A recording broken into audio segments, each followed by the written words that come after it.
I'm hoping you feel that we were able to do some of that with you together today. We wanted to have shared experiences, and we wanted to begin to lay some groundwork for action, and I think we've begun to do that too. We will collect this information. This information will be made available. Everything that you saw or heard today, we're going to capture, and Charmaine has agreed to put everything up on the FuseSocial website. So give us a couple of days, and perhaps by Tuesday or Wednesday of next week, everything that we promised to put up will be up there, and you'll find things there, including some of the books, I think, that Kim mentioned to us. We'll put those citations there as well as a finalized list of participants, because I think that that's part of connecting, is knowing who is in the room and how to get a hold of people afterward. So we'll make sure to do that. So just before I call up Jeanette Bankhurst to do some closing comments for the day, I just wanted to remind us that we heard a few terms today. We heard fluid and overwhelming from one of our first speakers this morning. We heard about passive activism as a way of describing the mode that we need to be in. And then Charmaine's bounce forward, I think, was another key term that I heard that I think resonated with me as well. So I want to thank you all very much for your attention and for your hard work today, and it's been a pleasure being with you today. Thank you.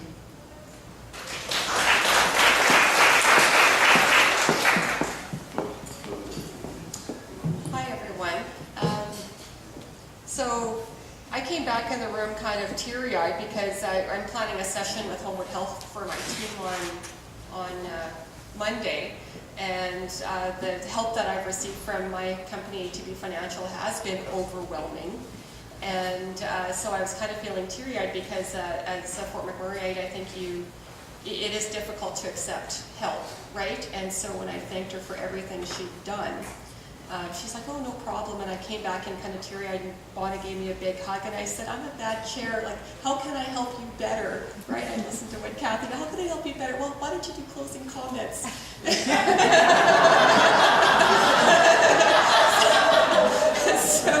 so here I am. So just wanted to, I did get a chance to welcome you, but I'm so thrilled that everybody had a chance to get together and do some sharing. I think that's part of our healing. And as leaders in the social profit sector, whether you're on a board or working directly, in the social profit sector, I think we all need to do that, and the faster we can move forward together, the better. I think a couple of the key learnings that I had today that really resonated with me, one was about know your fit and stick to your mandate. And I heard from Matt that you're going to have opportunities going to come in front of you that maybe it doesn't fit really well, but you're like, wow, this would be great, and I can do this, I got this, right? But I really would recommend that if you've got opportunities that come your way, if they don't exactly fit with what your mandate is, pass it on to someone else who can maximize on that opportunity, right? We as social profit, we're so focused on money. We think, oh, if I can get this $50,000 to do this, then I can keep this one employee. Well, maybe we can second that employee to another organization that's a better fit to run that program, if that's the program that funder wants you to run, right? So I think I heard at our table as well that collaboration is kind of going to be the key moving forward. So I just encourage you to do that. The other thing is around, this is really an opportunity for each of our organizations, and even as individuals working within those organizations, to get really crisp on what our role is and what is expected of our organization. So I think, as well I heard from Kathy, take the time to strategize and build your plan, and then stick to your plan. Do your check-ins, right? Don't get distracted by, the money or sometimes you probably heard things that might be urgent and important, and there's those things that sometimes they're louder than the urgent and important things, and they're not important. Or maybe they can be done a month or two down the road. So always be doing that check-in as well would be a recommendation from me. And I think, of course, we're all in this together, and so don't be afraid to ask for help and support each other as best you can, right? Look outside of your organization. And you know what, we can all be better neighbors. You know, not just as social profit, but even, you know, I don't know my neighbor as well as I should next door. I can bet you she's coming over for coffee.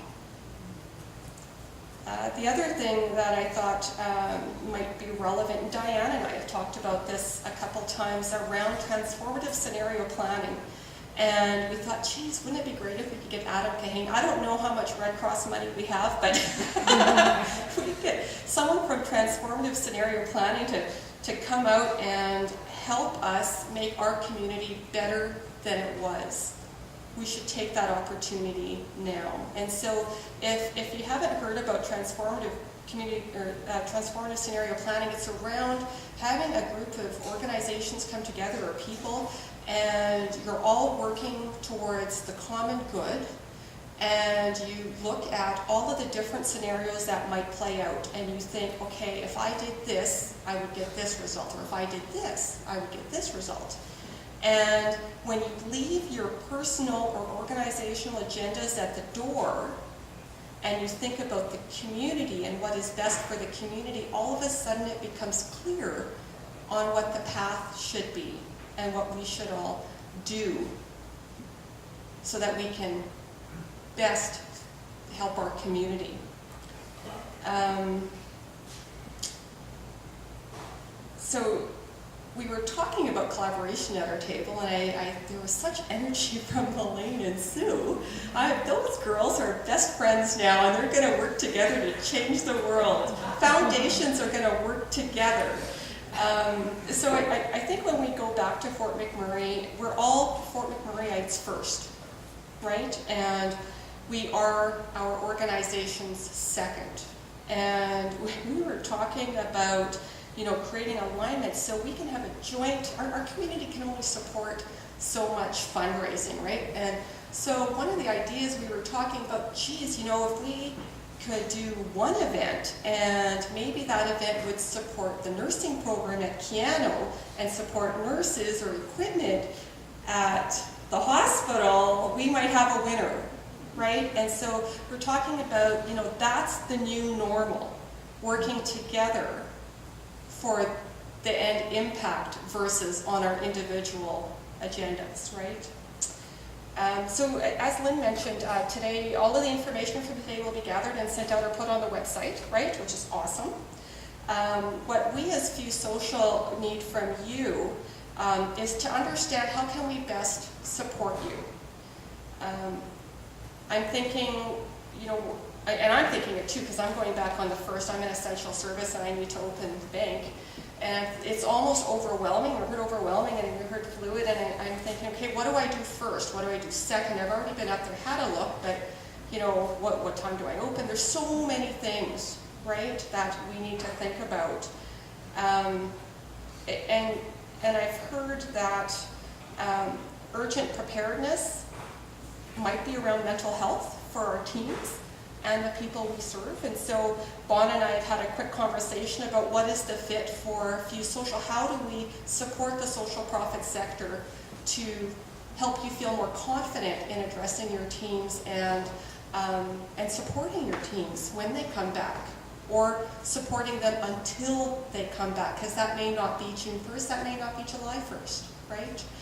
So I know that Brenda has talked to Elaine, and I think SOS might get involved with it as well.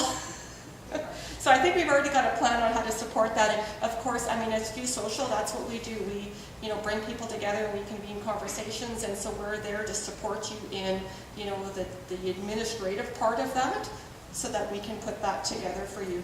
And then the other thing, of course, is around building that strategy so that you can maximize your impact when you get back. I mean, we heard about, what was it, Slave Lake, it was 6 weeks, their volunteers ran out of energy, right? So what's going to happen to all of you? What's going to happen to your boards, right? If we can, I told Bona this, and she's probably thinking I'm all about gas right now because I'm on fumes, and I said that never happened to me again. You know, if we filled up with, you know, premium unleaded, we could go that much further on our tank, right? So let's get our plan right away in place. we can probably look to provide some supports and facilitation around that as well, to help you get on the ground running faster and with larger impact to your organizations and the people you serve. So those are two things that I took from today that might be priorities for us. As the days move forward, you may see some very short surveys come out from FuseSocial that say, hey, what do you need and how are you doing and those kind of things. Please respond. They're not going to be long. They might be 2 or 3 minutes to do or 5 minutes. But that information is what we're going to be basing our decisions on the programs that we're going to be rolling out to you. So it is going to be driven by you and what your needs are. If we aren't supporting you in a way that you think you need to be supported, or putting programs in front of you that you think you need to be more effective, then please reach out and talk to Bona or one of the other team members. We need to know, because that's our job. And we understand very clearly that we're here to support you. That's our whole priority, right? So you need to let us know what you need there. I guess I'd just like to thank Bona and the wonderful committee that she's brought together to help put on today. I think it was beneficial to all of us, even the sharing, I think helped all of us kind of move forward. I might just recommend boxed tissue next time on the table. For some of us, I didn't bring my hanky. Also thanks to Lynn and Kathy for coming out and always supporting with Buffalo. I know we are stronger as a social profit sector because of your expertise and your support.